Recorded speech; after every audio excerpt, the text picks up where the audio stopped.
Hello, this is a quick update on the status of SpaceX's Starship project in early June of 2021. And there's been a lot of interesting stuff that's gone on in the past 6 months especially. So I have a few pictures here that show some of it. So I thought it would be a good time to do an update. And before I kind of dig into the update part, I want to talk a little bit about goals. And as far as what SpaceX is trying to accomplish, there are really three main goals. And the first is to be able to build vehicles on a rapid cadence. So the plans involve building a lot of Starships. And to do that, they have to have a very good factory and just a very good assembly line and assembly approach and all of that. So one of their goals is always to be doing that and be getting better at that. Their second goal is about the operations that they'll need to do to be launching Starship often. So this is about moving them around, it's about fueling, it's about how we test and verify them, and then finally it's about launching. And then finally, the third goal is the most obvious goal. It's the flight test goals. So it's really easy to forget the first two goals and just kind of base your opinion on what's happening in flight. But the first two goals are sometimes more important than the third goal. Now, operational requirements. This is really a set of things that I think SpaceX needs to do to go from kind of where they started with Starship to actually having an operational vehicle. So they need to learn how to build stainless steel vehicles. They need to be able to actually launch these two vehicles together. They need to be able to land super heavy. They need to have Starship make it into orbit. They need to be able to deliver payload to orbit. They need to have Starship survive re-entry back into the atmosphere. They need to have it be controllable all the way down through the re-entry. They need to do this weird flip maneuver that they do. And then finally, they need to land.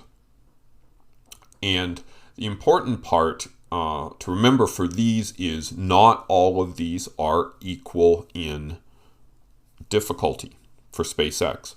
And the reason they aren't, well, they have different difficulty just naturally, but SpaceX has different amounts of expertise and experience for each of these.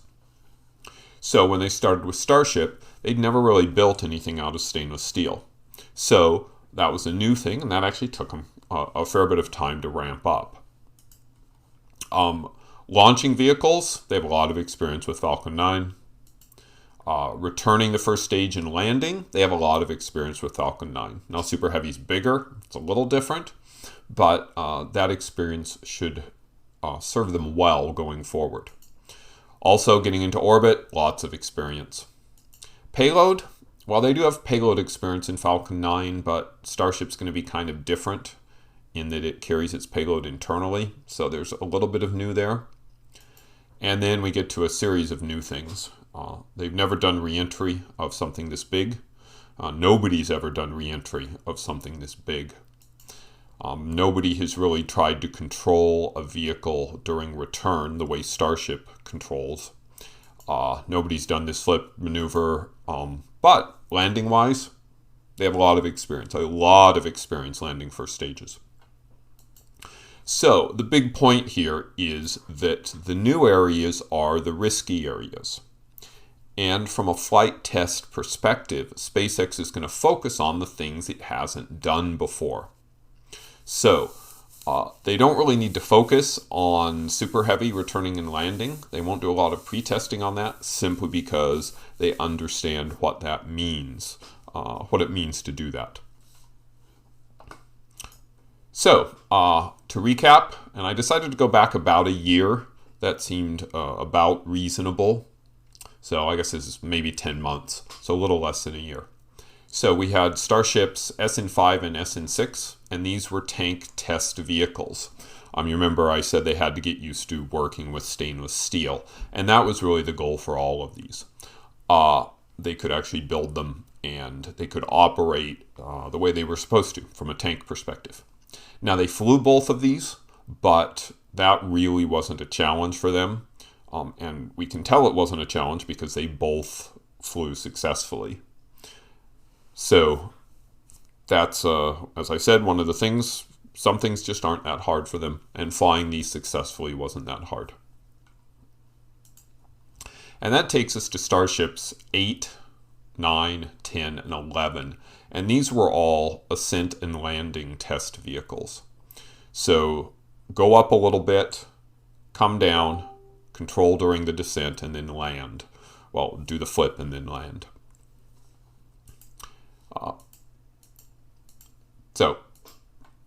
And I pulled together some video highlights, and I'll stop partway through and discuss kind of what's going on. So we'll start with Sn9, and this was from December of last year, so only about 6 months ago. Stage Bravo's go for flight.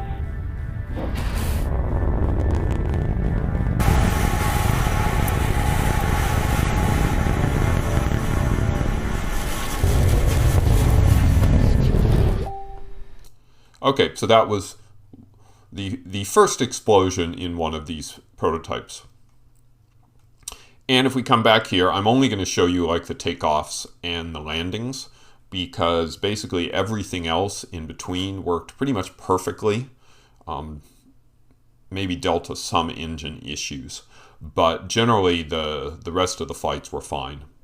So if we notice this, it's coming down, and right there, that looks like what we would expect. So we see two nice engine.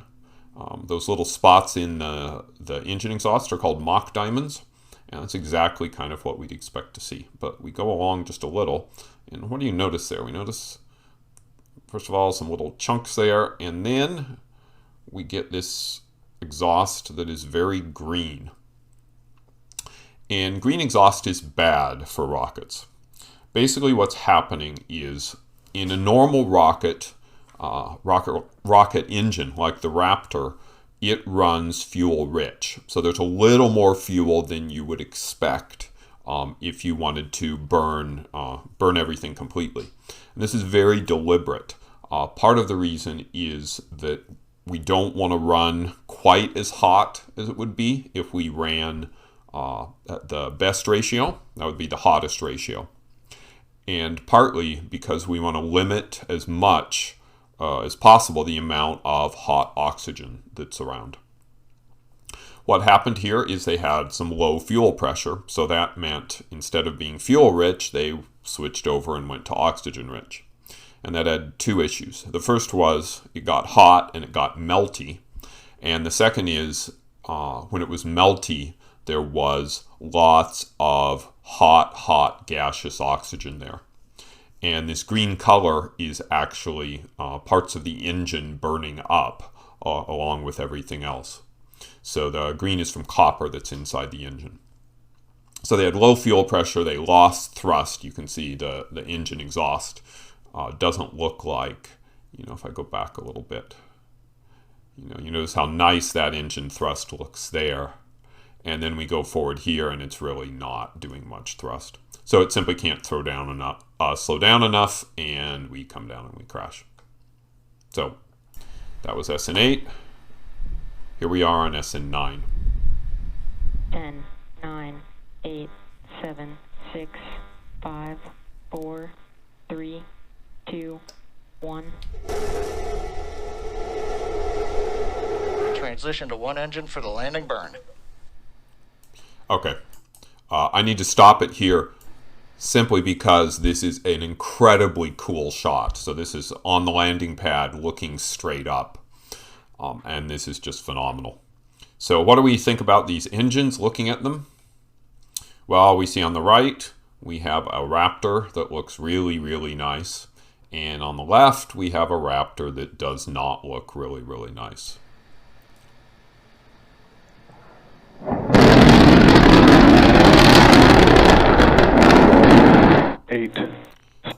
So basically, this kind of similar to the last one. In this case, what you can see as we come down, let's find a good shot here. I've gotten so spoiled. So this engine here is what a good engine should look like. It kind of looks a little bit like a flashlight, I think. And that is the way a Raptor should look when it's burning properly. Now, kind of as an aside, this is very different than what the engines on the Falcon 9 look like. So the Falcon 9 uses, the Merlin engine burns RP1, which is a highly refined kerosene. And the kerosene fuels have a lot more carbon. So what happens is you burn some of that inside of the combustion chamber, but a bunch of it comes out in the atmosphere. And that's why those engines have very big and bright exhaust plumes, especially when they're low down. The Raptor, because it's burning methane, the methane burns much, much more completely inside the nozzle. And that's why we don't see a big, bright flame. So this engine works, this engine doesn't. And I think the official explanation was a problem on restart. And then the obvious question came up, well, you have 3 engines, why did you only try to restart 2? So, and we'll go and watch that. You probably may have noticed that it ended up over-rotating around, and that was just because the engine thrust didn't come up, and the vehicle could not do the flip maneuver the way the vehicle wanted to do the flip maneuver. 8. Okay, so here we are, Sn20. 6. And this is only 5, March. This is only 4, 3 months ago. 3, 2, 1. Ignition. We got liftoff.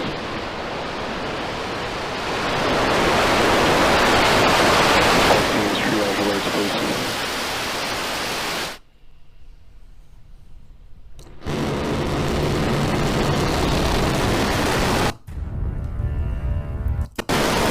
Okay, I'm sorry. PowerPoint makes this really hard to do well. So here we're going to see something really interesting. So this is the flip. And you notice we have 3 engines running, and they all look like they're pretty good. Okay, so that's great. They actually don't need 3 engines to land. So as we scroll forward, we'll see one just cut off. That was by design. Then the second one cuts off.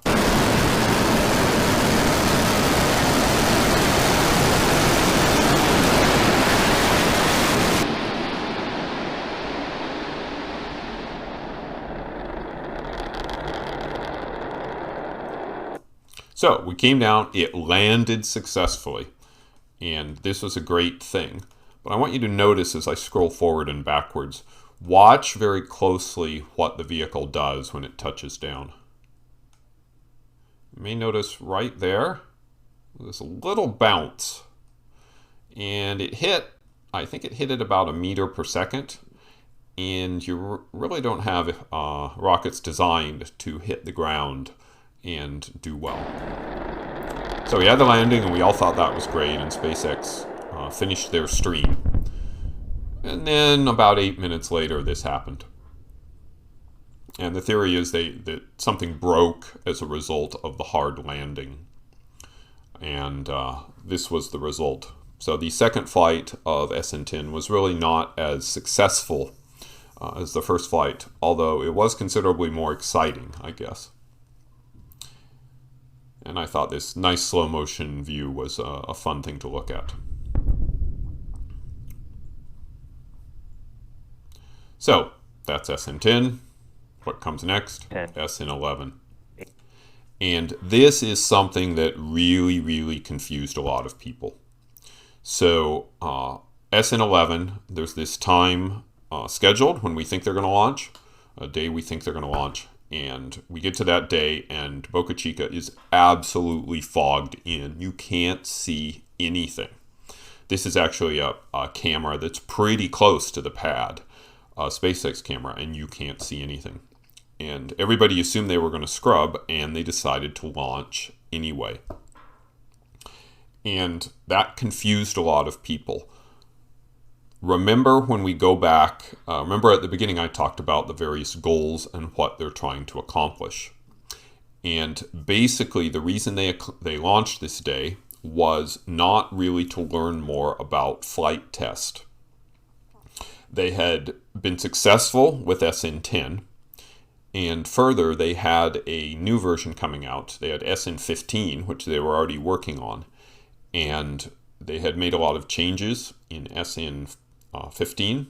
So they really basically didn't expect to learn a lot more by SN10, but they wanted to have more practice flying. So this is what we got to see with the broadcast.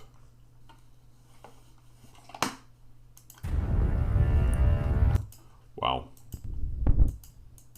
10, 8, 7, 6, 5, 4, 3, 2, 1. Liftoff. Okay, so that's all that we saw for the launch.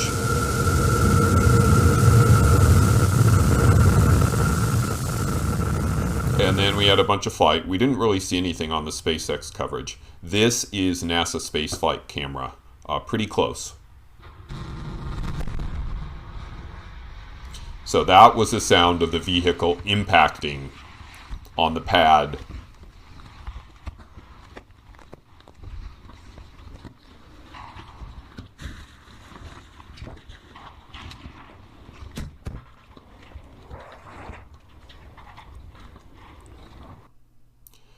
And I thought that was fun just to watch a bunch of pieces of SN11 kind of come flying down. So that's why they flew SN11 on such a foggy day. They knew SN15 was coming. SN11 was already ready to go.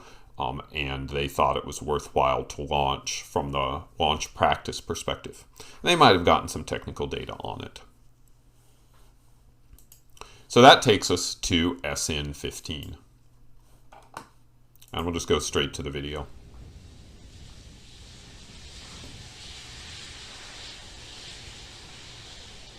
And you may notice the pad looks a lot nicer than it did earlier.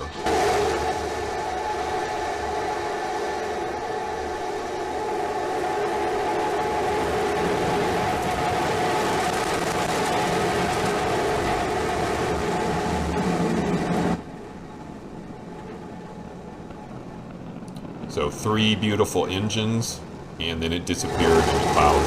And we have ignition. Starship heading back to the landing zone.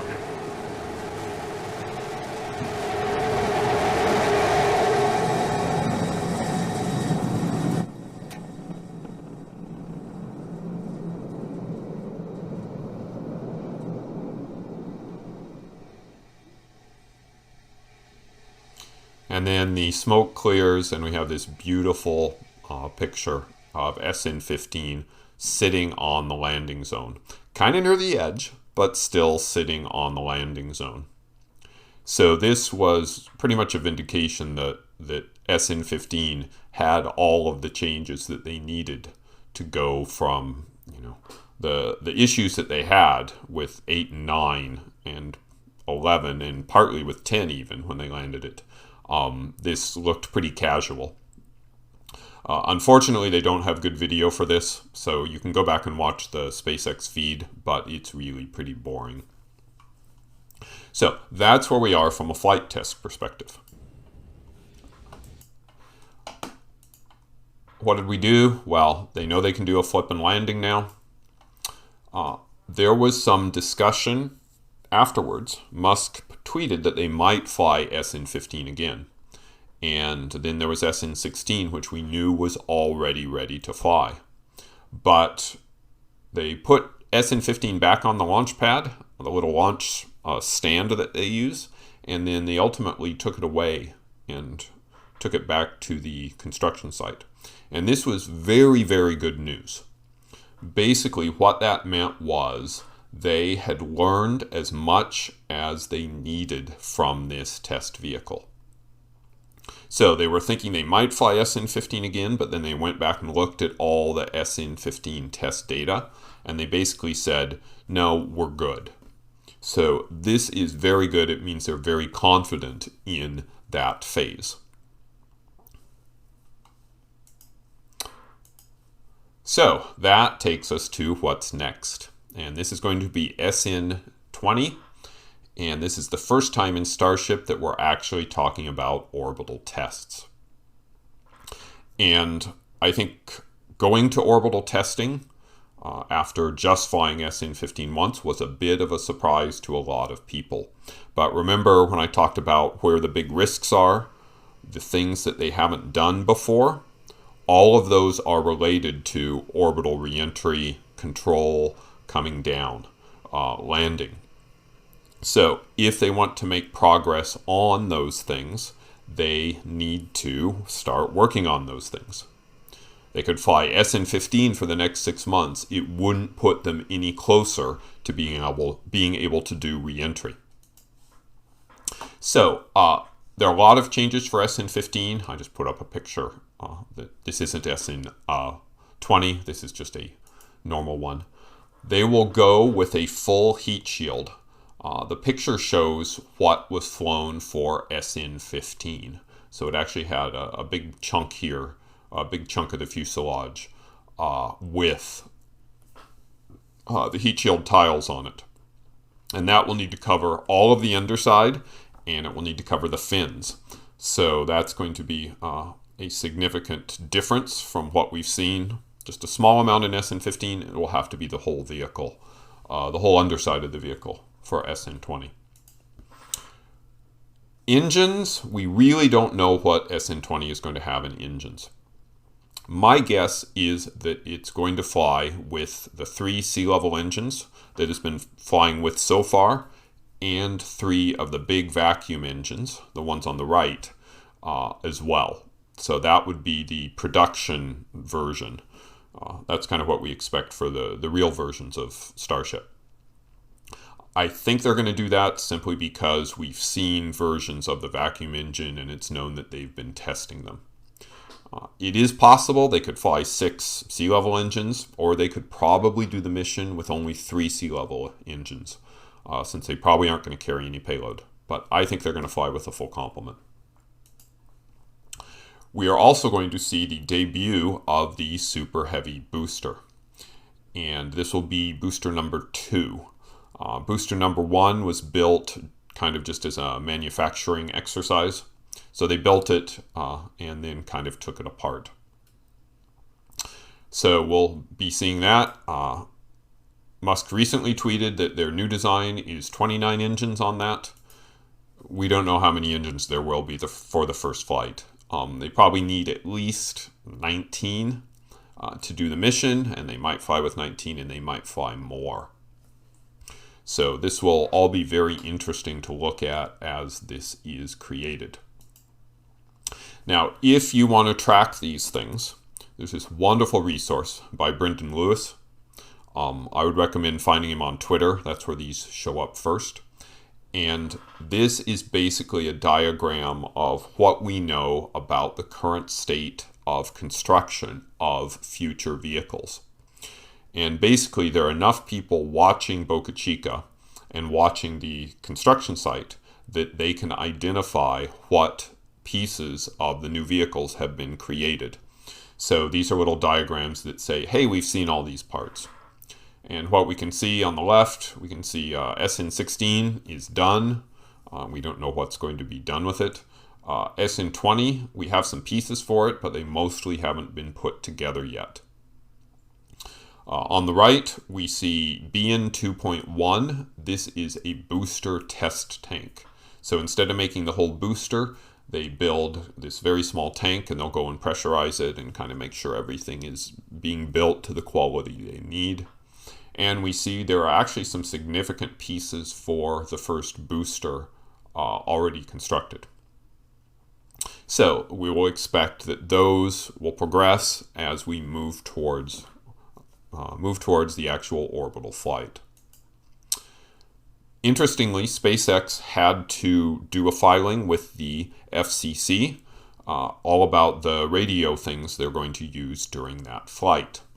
So as part of that, they have to give the FCC some idea of where they are flying. So what did we learn? Well, we learned that the booster will take off. They expect separation at about T plus 170, which is pretty close to where we'd expect separation on a Falcon 9.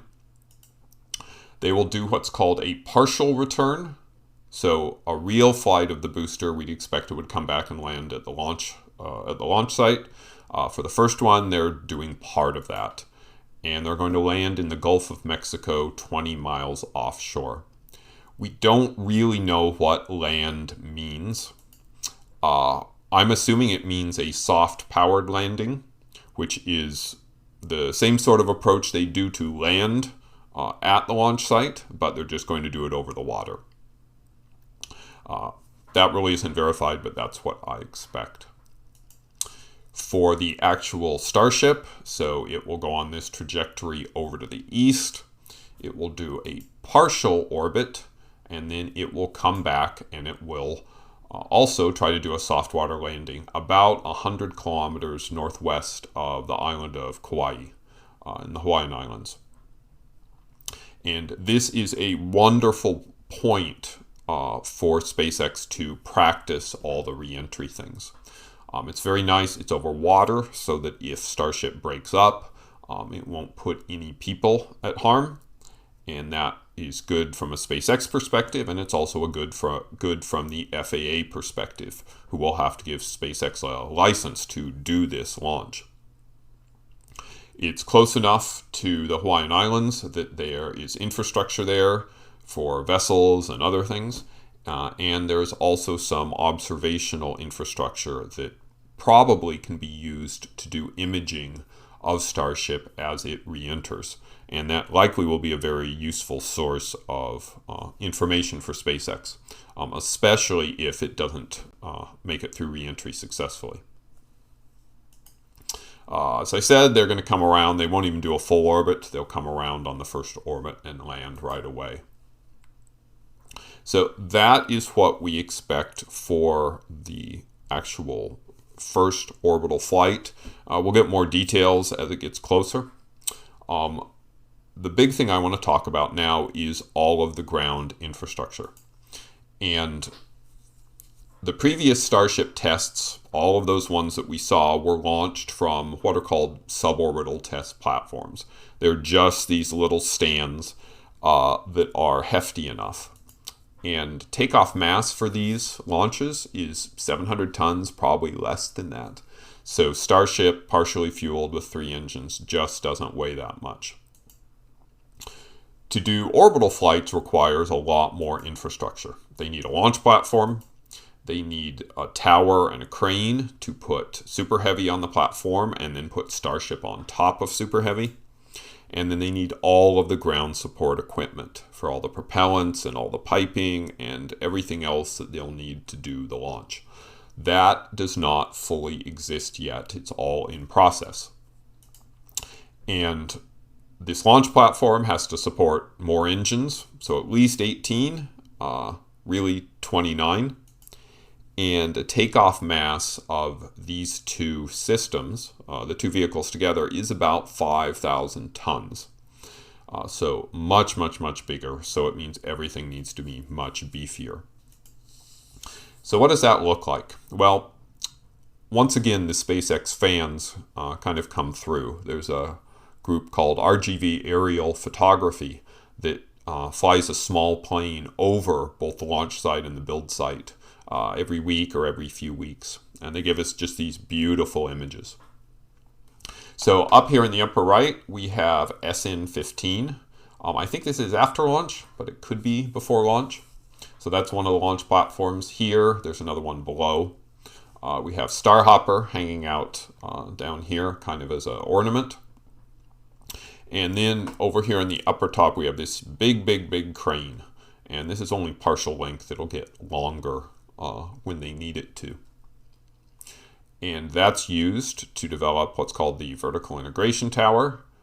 This is essentially a crane. This will hold a crane that can be used to lift the two vehicles up onto the orbital launch pad.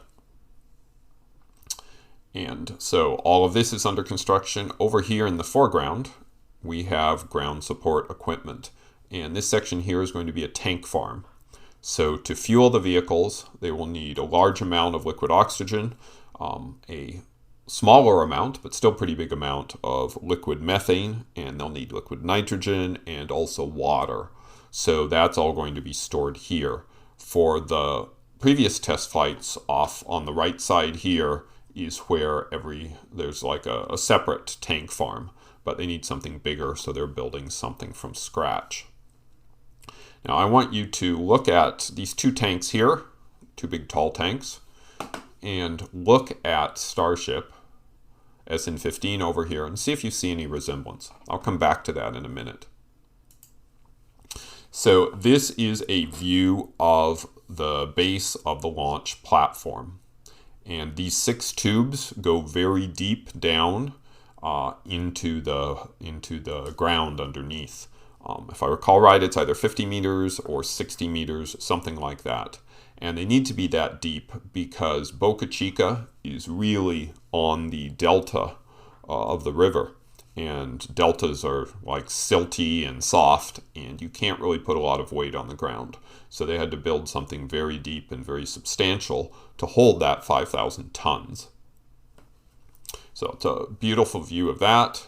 I also just today came across this picture. This is a picture of the launch platform that is going to sit on top of those 6 pilings.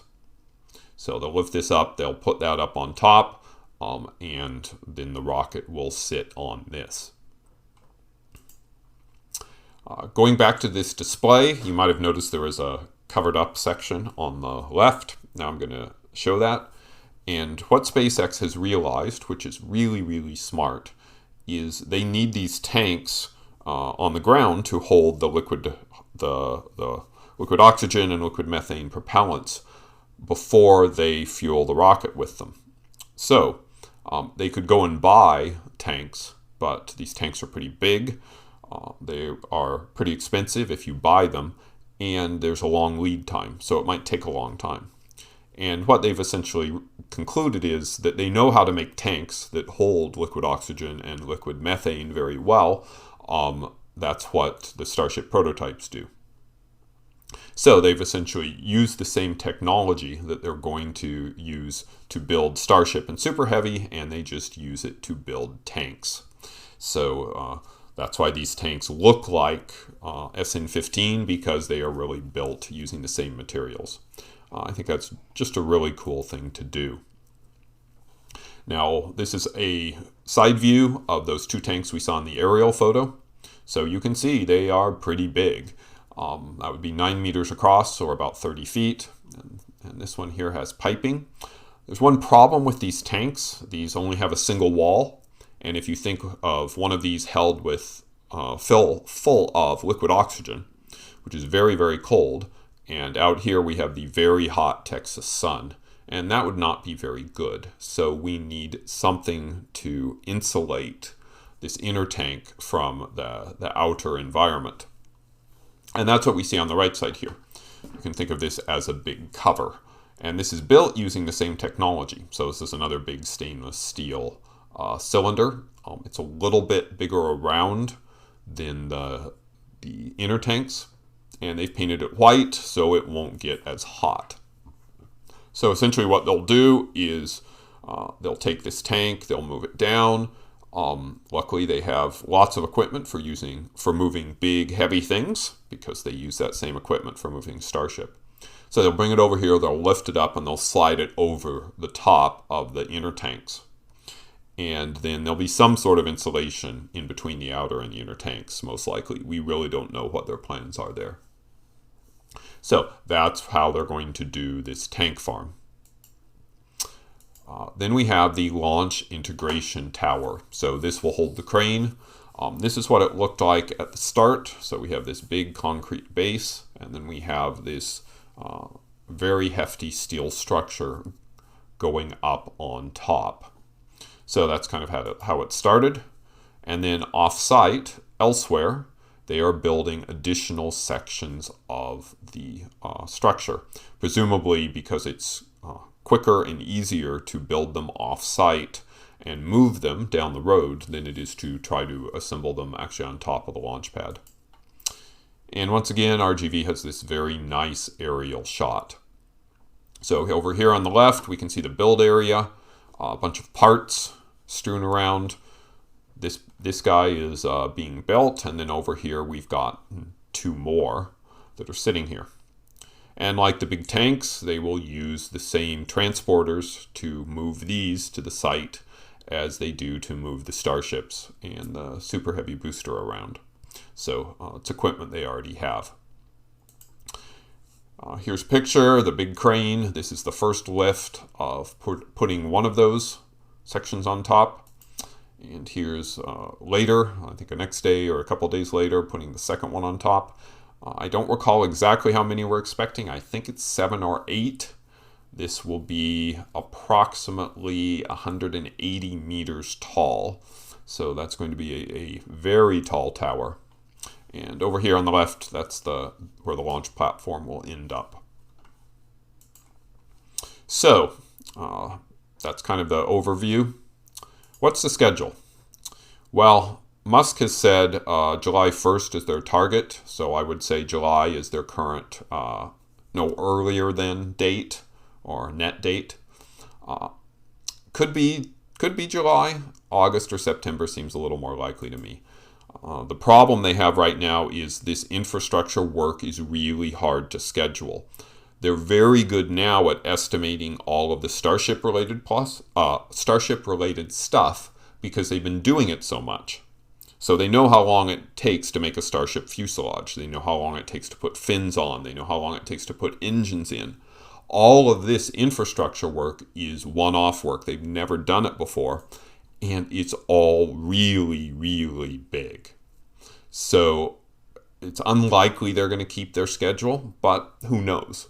I think it's pretty likely that they will have both the vehicles and both the Starship and the booster ready early July. But we might be waiting a while for the infrastructure work. So that's the update. I hope you enjoyed it. Thanks.